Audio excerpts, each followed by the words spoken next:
Hello friends, मैं दीक्षा श्रीवास्तव स्वागत करती हूं आप सभी का आपके अपने ऑनलाइन इंस्टीट्यूट अवगत पाठशाला पर। मैं आशा करती हूं कि आप सभी की पढ़ाई अच्छी चल रही होगी। तो चलिए बिना किसी विलंब के शुरू करते हैं आज का सेशन। आज का हमारा 25 जनवरी का दोनों शिफ्ट्स का पेपर हो चुका है। चलिए देखते हैं कि आज के एग्जाम में किस तरीके के क्वेश्चन रीजनिंग में पूछे गए हैं। पहला क्वेश्चन क्या कह रहा है? पहला क्वेश्चन कह रहा है 19:37, तो 26 क्या होगा? 19 का 37 से जो रिलेशन है, 26 का वही रिलेशन किससे होगा? देखिए 19 में जब दो गुना करेंगे ना, 19 का दो गुना करेंगे तो 38 आएगा और उसमें से एक माइनस करेंगे तो क्या आ जाएगा? 37 आएगा।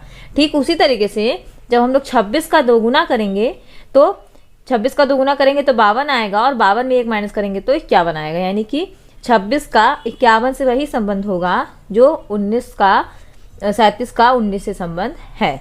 चलिए क्लियर, आगे बढ़े। आगे क्वेश्चन कह रहा है पेड़ की एक पंक्ति में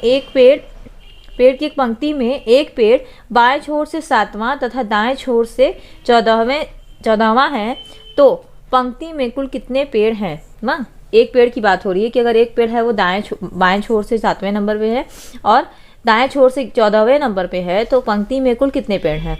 तो पंक्ति में कुल कितने पेड़ हैं, इसका तो हमारा सिंपल सा ट्रिक है, ये आप सभी जानते हैं। टोटल नंबर होता है L + R - 1।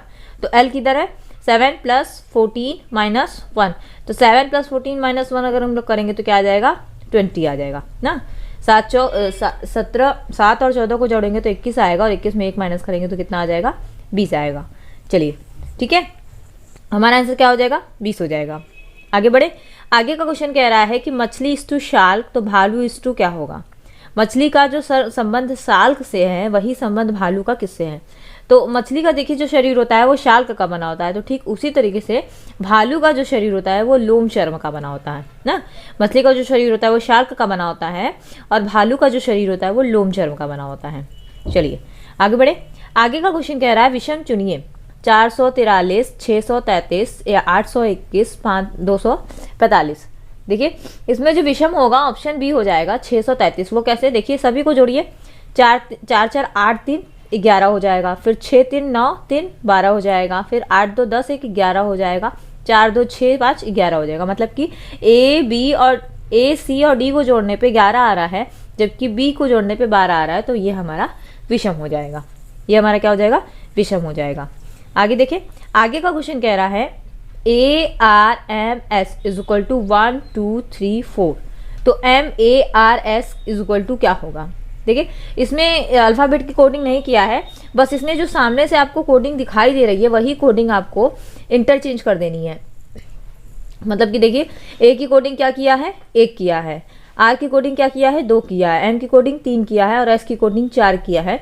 तो उसी तरीके से आप उसमें से उठा के देखें। सबसे पहले M है तो M का क्या है? 3, फिर A का क्या है? 1, R का क्या है? 2 और S का क्या है? 4। तो हमारा आंसर क्या हो जाएगा? 3 1 2 4। इस तरीके से आंसर हो जाएगा। ठीक है, क्लियर हुआ? जो उसकी कोडिंग किया है बस हमको उसी को उठा के उस पर रख देना है। चलिए आगे बढ़े।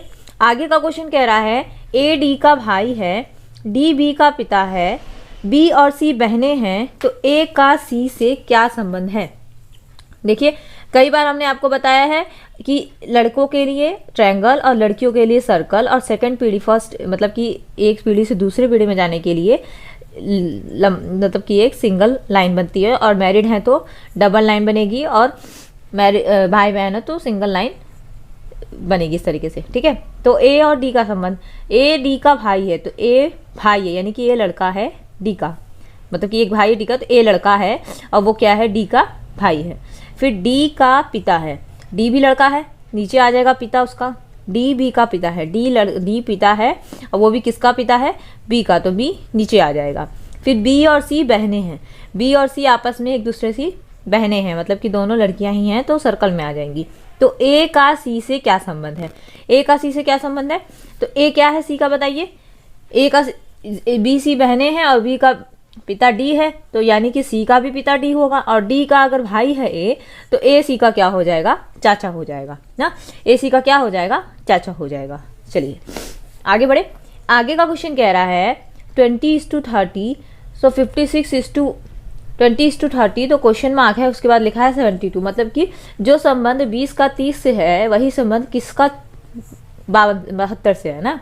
तो देखिए 20 कैसे आया है, 4 × 5 किया तो 20, फिर 5 से ही लेके चला है, फिर 5 × 6 किया है, यानी कि 4 से 5 का किया, फिर 5 से 6 का किया। ठीक, उसी तरीके से 8 से 9 का करेंगे तो 72 आ जाएगा, तो उसके पहले भी 8 ही आना चाहिए, यानी कि 7 × 8 कर देंगे। तो जब 7 × 8 कर रहे हैं तो 56 आएगा। मतलब कि देखिए क्या किया है, मतलब कि एक नंबर को दोनों में कॉमन रखा है ना, ये समझिए कि एक नंबर जो है वो दोनों में कॉमन है और दोनों का सीरियल चल रहा है। 4 से 5, फिर 5 को दोनों में रख के 6, इसी तरीके से 8 9 आया तो 8 इधर पहले है और इधर वाले में लास्ट में रहेगा, पर उसके पहले जो आता है 7 आता है। तो 7 और 8 का हम मल्टीप्लाई करेंगे तो कितना आ जाएगा, 7 और 8 का मल्टीप्लाई करने पे आ जाएगा 56, यानी कि 56। चलिए आगे बढ़े। आगे का क्वेश्चन कह रहा है ATSZ = 1201926। हमने आपसे कई बार बताया है कि इस तरीके से क्वेश्चन में आपको अल्फाबेटिंग की कोडिंग लर्न होनी चाहिए, तभी आप समझ पाएंगे कि क्वेश्चन में क्या कर रहा है ना। आप अब जिनको कोडिंग लर्न होगा उनको साफ साफ समझ में आ गया होगा कि इस क्वेश्चन में क्या किया है। जिनको कोडिंग लर्न होगा वो इजीली समझ पाए होंगे कि इस क्वेश्चन में क्या किया है। देखिए A का 1 होता है, T का 20 होता है, S का 19 होता है और Z का 26 होता है, तो वो उसने सिर्फ कोडिंग की है। तो आप भी कोडिंग कर दीजिए। K का क्या होता है, K का 11 होता है, J का 10 होता है, L का 12 होता है और U का 21 होता है। तो इस तरीके से हमारा आंसर क्या हो जाएगा, 11 10 12 21। क्या हो जाएगा, 11 10 12 21। आगे बढ़े। आगे का क्वेश्चन कह रहा है सोनिया अपने घर से चली और 4 किलोमीटर पूरब की ओर गई, तब वह बाएं घूमी और 6 किलोमीटर चली, फिर वह दाएं घूमी और 4 किलोमीटर चली। वह प्रारंभ से किस दिशा में है, या वह प्रारंभ बिंदु से अब किस दिशा में है। तो प्रारंभ बिंदु से वो किस दिशा में है, तो बताइए। देखिए प्रारंभ बिंदु से वो किस दिशा में है, सोनिया अपने घर से चली है ना, चल रही है किधर से, 4 किलोमीटर पूरब की ओर चली। 4 किलोमीटर उसने पूरब की ओर चला, फिर उसके बाद वो बाएं घूम गई, ऊपर की ओर उत्तर की ओर चली गई 6 किलोमीटर, फिर वो पूरब की ओर चली गई, बाएं घूम के दाएं घूम के 6 किलोमीटर उत्तर गई, फिर उसके बाद फिर वो दाएं घूमी तो वो फिर उत्तर की ओर चली गई और पूरब की ओर चली गई और 4 किलोमीटर चल रही है। तो इस समय वो जो खड़ी है जहाँ पे और जहाँ से उसने शुरू किया था वहाँ का समय जहाँ पे वो खड़ी है उसका जो मतलब वो है डायरेक्शन, दिशा क्या होगा। तो आप देख पा रहे होंगे कि वो जो खड़ी है इस समय उत्तर पूर्व दिशा में खड़ी है, मतलब देखिए तिरछा मार्ग जा रहा है ना। तो इस समय वो जहाँ खड़ी है वहाँ से, मतलब कि जहाँ खड़ी है और जहाँ से उसने शुरू किया था वहाँ से अगर हम वहाँ का समय देखेंगे तो क्या हो जाएगा, उत्तर पूर्व। तो इस समय वो उसका डायरेक्शन क्या है, जहाँ से उसने शुरू किया था जहाँ ख़त्म किया है वहाँ का डायरेक्शन हो जाएगा उत्तर पूर्व दिशा ना। क्या हो जाएगा, उत्तर पूर्व दिशा।